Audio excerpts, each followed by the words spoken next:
This warehouse is made from old growth wood trees that were probably 700-800 years old. The idea was to just work with the raw timbers, sort of recognizing the poetics and the history that's in those timbers. The net effect is that you get a glass corner and you get some thermal resistance. If that makes sense. It does. We're so blessed to live in this part of the world, to be surrounded with such, beautiful natural setting that, we're rich just because of that, if nothing else. To be fortunate enough to build, a house in the midst of it, to take that setting in, it's unbelievable.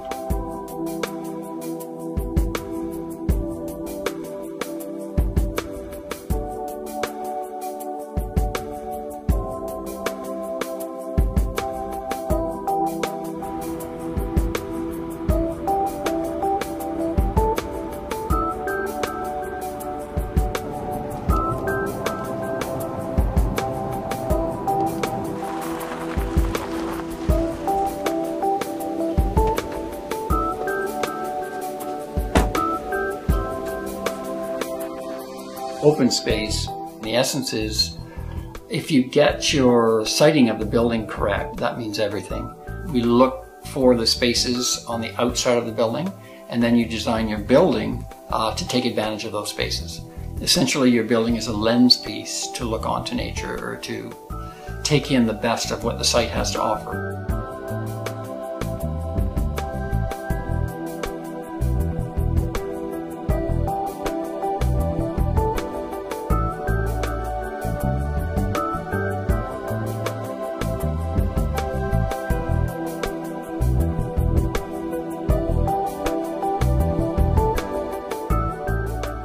I've been living in here now with my wife and 2 children for the last 15 years, and it's been an amazing place to live. You never get tired of living with the setting that's going on outside you. And it's one of the beauties of living right next door amidst nature, because you share your everyday with it. You watch the rising and the setting of the sun, the rising of the moon, the light filters through your house. It's spectacular.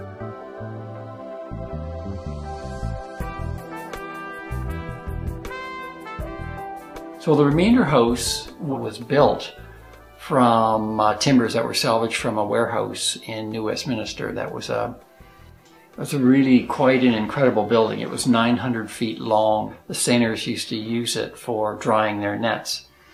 And so when I came up on this warehouse, and I should say I'd been searching for quite a while for a series of timbers to use in this house, I was quite amazed, because it was just the carcass of the house that was there, 900 feet long, along the water, with no cladding on it, so just the bones of the building. I ended up buying 2 bays of the warehouse and used that wood virtually for almost, I would say, 90% of the house, where we milled all the fir windows out of the fir from the warehouse. Of course, all the timbers, all the decking on the ceiling, virtually all the wood you see is from that old warehouse. And then the, concrete and glass. The most successful buildings in history, if you go back, the palette was always limited. What you saw on the outside was what you got on the inside, and there was a real honesty or an integrity about the building. That's something I wanted to live with here, and not know that my walls were full of something else that were, was not related to, what you were going to experience living in the house.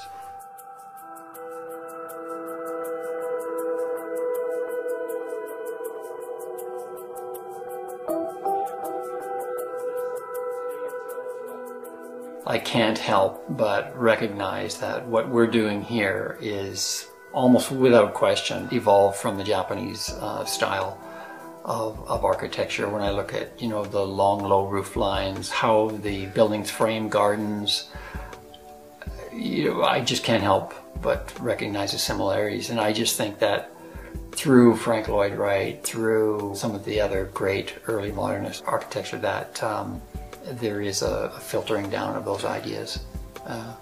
And again, I mean, traditional Japanese architecture and its relationship to nature is fundamentally, it's about harmony. And if living in these homes in close proximity to nature, if nothing else, that's what you're trying to attain, whether consciously or unconsciously. You know, you are living in harmony with nature.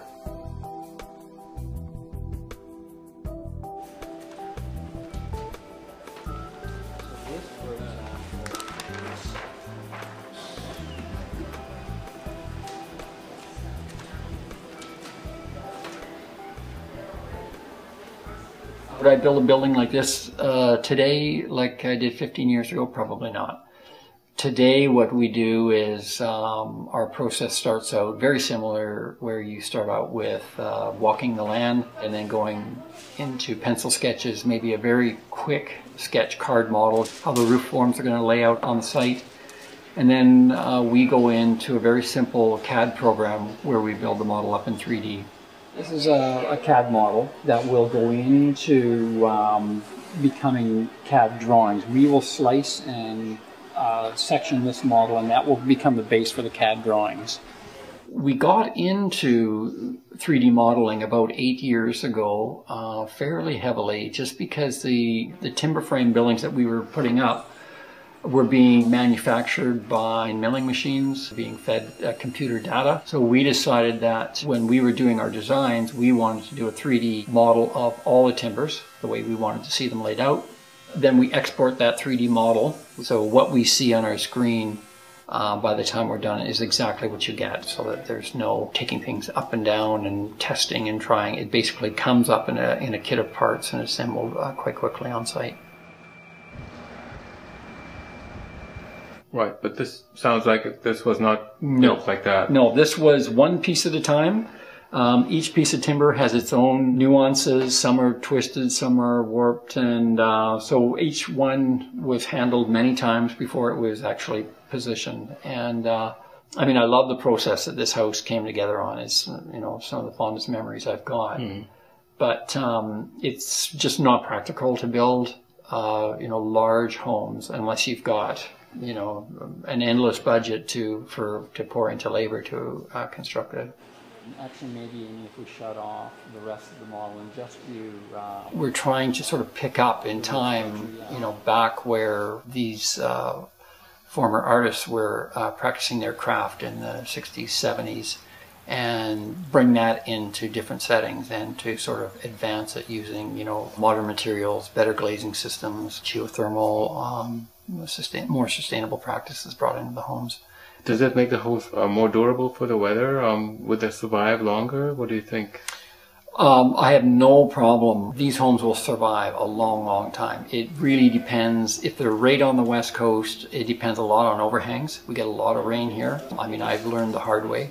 Basically, the parts of the house that have large overhangs survive the best. Where you don't have overhangs, then you're subject to the elements. But I mean, that's the thing of working with wood. It basically looks the best the day you put it up, and from then on, you're up against the elements, and the hungry forest is trying to eat your house.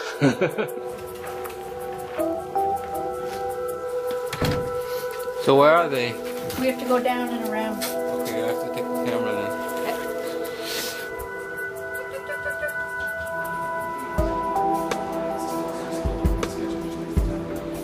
This is a really cool house. Where is this from? This is in Whistler. And they have a Roscoe on the wall already? Yeah, so, that's right. I know. This particular one, they do want to use 100% recycled timbers, yeah. So we will be, I've already been looking at warehouses that are coming down and going through the down timbers to see which ones are going to be best suited for this project.